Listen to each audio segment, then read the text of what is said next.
Welcome to Pentagram Motorsport on this freezing cold day. It's days like this when you're doing cars, particularly outside, you have to pick your battles. I'm absolutely frozen out here, but there are a few things I can do inside. The more that I look at this car, the more I think it's not going to be a donor car that then gets scrapped. I'm quite keen to preserve some narrow body cars. The guy that designed the Delta, it's the same guy that designed the Mark 1 Golf, and he actually designed it to have rectangular headlights. Word has it, he was a little upset that Volkswagen went for the round headlights.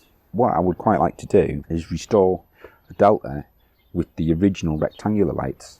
The car itself has done 97,000 miles. We have the original Boston Blaupunkt cassette player with a U2 tape in it.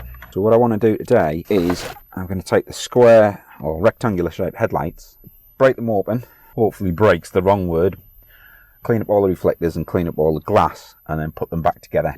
The glass is bonded to the plastic unit, and you can see some sealant that's actually squeezed out there. And on one of these headlights, it's already separated. For this one, which is obviously still sealed, the best way to break the seal on this is you heat them up. There are a couple of ways to do that. The way I've done it in the past, which worked really well, was to put the oven on its lowest settings and warm it up in there gently for not very long.